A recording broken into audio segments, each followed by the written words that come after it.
మకరం వారికి గనక చూసుకున్నట్లయితే ప్రధానంగా ఇక్కడ మీ యొక్క రాశి వారికి 6వ స్థానంలో ఇంతకాలం ఉన్నటువంటి గురువు 7వ భావంలోకి 7వ భావంలోకి వస్తున్నాడు. ఈ 6వ భావం అనేటువంటిది గురువులతో తెలియని శత్రుత్వం అనుకోండి, జ్ఞానం అంటే జ్ఞానాన్ని అందించే వారితో కూడా శత్రుత్వాలు, ఈ ఫండ్ ఈ ఫైనాన్స్ రిలేటెడ్ మూలంగా కొన్ని కలిగే శత్రుత్వాలు ఇస్తూ ఉంటుంది. అయితే ఎప్పుడైతే మీకు జూన్ 2వ భావం నుంచి సప్తమంలోకి, నవంబర్ నుంచి అష్టమంలోకి వెళ్ళి అక్కడ ఒక 45 రోజుల పాటు ఉంటూ అందులో 25 రోజులు కేతువుతో ఉంటూ మరలా సప్తమంలోకి వస్తున్నాడు గురువు.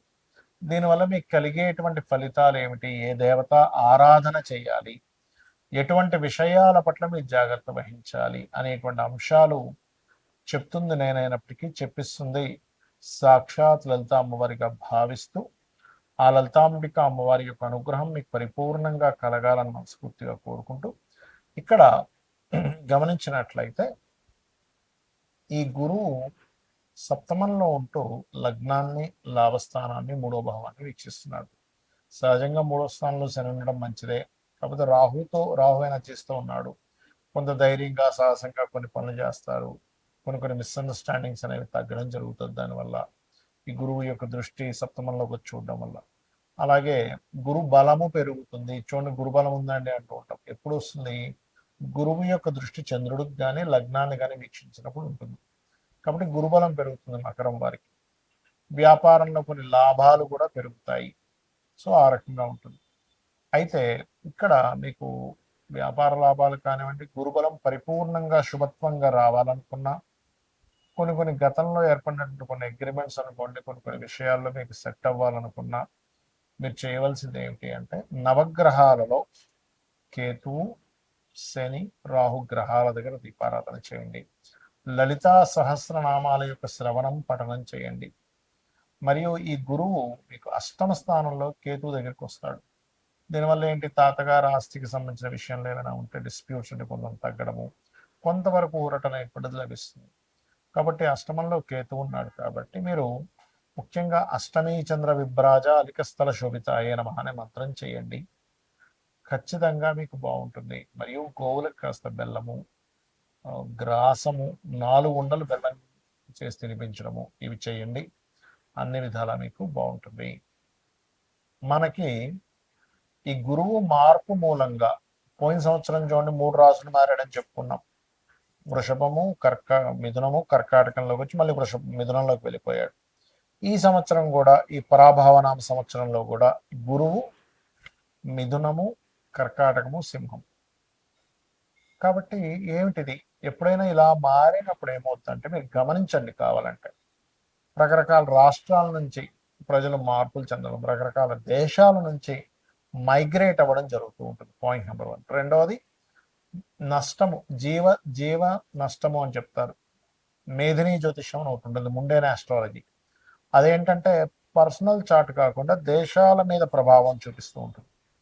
అలాగే గురువు ఎప్పుడైతే కర్కాటకంలోకి వెళ్ళాడో వాహన ప్రమాదాలు, నీటి ద్వారా వచ్చే ప్రమాదాలు, నీటి నుంచి వచ్చే వైరస్లు పెరుగుతాయి. కాబట్టి మీరు ఖచ్చితంగా కాస్త మీరు నీరు తాగేటప్పుడు కాచి చల్లార్చిన నీరు తాగండి. ఎందుకంటే అలాగా గురువు మంచి స్థానంలోకి వెళ్తున్నాడు కదా, ఉచ్చ స్థానంలోకి వెళ్తున్నాడు కదా అనిపించవచ్చు. ఇక్కడ ఏంటంటే ఆ గురువు స్వరూపం ఎలా ఉందో చూడాలి. ఇప్పుడు చూడండి, మంచివాడే మన ఇంట్లో పిల్లడే, వాడిని తీసుకెళ్ళి కౌంటర్లో కూర్చోబెట్టాడు ఒక తండ్రి. వాడి బుద్ధి సరిగ్గా లేదు, వ్యసనాలకు గురయ్యాడు అనుకోండి, ఆ కౌంటర్లో ఉన్న 100, 200, 500 పక్కకు వేసుకుంటాడు. కానీ వాళ్ళ దగ్గర వర్క్ చేసే వర్కరే కానీ అలాంటి బుద్ధి లేదనుకోండి, అలాంటి వ్యక్తి అయ్యో నేను సార్కి ఎట్లా నేను అన్యాయం చేస్తానని న్యాయంగా ఉంటాడు. అంటే ఏంటి, ఆ స్వరూపం మారితే ఆ ప్రభావం ఉంటుంది. కాబట్టి ఖచ్చితంగా ఇక్కడ నీటి సంబంధంగా, వైరస్ల సంబంధంగా పెరగనుంది. ఇది ఖచ్చితంగా. రెండవది, ఇప్పుడు చూడండి యుద్ధాలన్నీ సమసిపోయినట్టుగా కూల్ అయిపోయాయి, ఏమీ లేదనుకుంటున్నాను. కానీ కుజుడు ఎప్పుడైతే మీకు మేషంలో వచ్చాడో, ఇప్పుడు ప్రజెంట్ రాబోతున్నాడో, దీని ఫలితం ఏమిటంటే మరలా మీకు ఈ మే 11వ తేదీ నుంచి మారుతున్నాడు. కాబట్టి ఖచ్చితంగా యుద్ధ సంబంధించినటువంటిది పెరగనుంది. అది చైనా కావచ్చు, ఇంకోటి కావచ్చు, మళ్ళా మీకు ఆ యుద్ధ సంబంధించిన ప్రభావం ఖచ్చితంగా పెరుగుతుంది. నేను గతంలో కూడా చెప్పాను, ఈ శని కుజుడు కలిసి ఉండడమే కాదు, కుజుడు మేషంలోకి వచ్చినాక కూడా జరుగుతాయని. అది అలా ఉంది. అదేవిధంగా కాస్త ఎండలు, విపరీతమైన ఎండలు పెరగడం, విపరీతమైన వర్షాలు పడడం, ఇటువంటివన్నీ కూడా ఇస్తారు. అందుకే చూడండి, మనకి మొన్న ఈ మధ్య కూడా చాలా మంది మోడీ గారు ఏంటి బంగారం కొనొద్దన్నారు, విదేశాలకు వెళ్ళొద్దన్నారు, డీజిల్ జాగ్రత్త వాడుకోమన్నారు. ఎందుకు అంటే చూడండి, ఎప్పుడైనా కానీ యుద్ధాలు వచ్చినప్పుడు బంగారం విపరీతంగా పెరుగుతుంది, కానీ సడన్గా తగ్గిపోతుంది కూడా. దీనివల్ల ఏమవుతుంది, ఆర్థిక వ్యవస్థ పాడైపోతుంది. ఎలాగా, మనం ఉన్నాం ఇప్పుడు 1,40,000 ఉందనుకుందాం, కొనుక్కుంటాం, మళ్ళీ పెరుగుతుంది కదా అని ఆశతో పెరుగుతుంది, అమ్మయ్య పెరుగుతుంది విపరీతంగా కొనేస్తాం. కానీ ఒకటేసారి 20,000-30,000 ధామను పడిపోయింది అనుకోండి, అప్పుడు పరిస్థితి ఏమిటి? ₹1,00,00,000 పెట్టి కొన్నటువంటి బంగారం మీద 30 లక్షలు నష్టం వచ్చింది అనుకుందాం. అప్పుడేంటి, 20-30 లక్షలు పోతే మామూలు విషయం కాదుగా.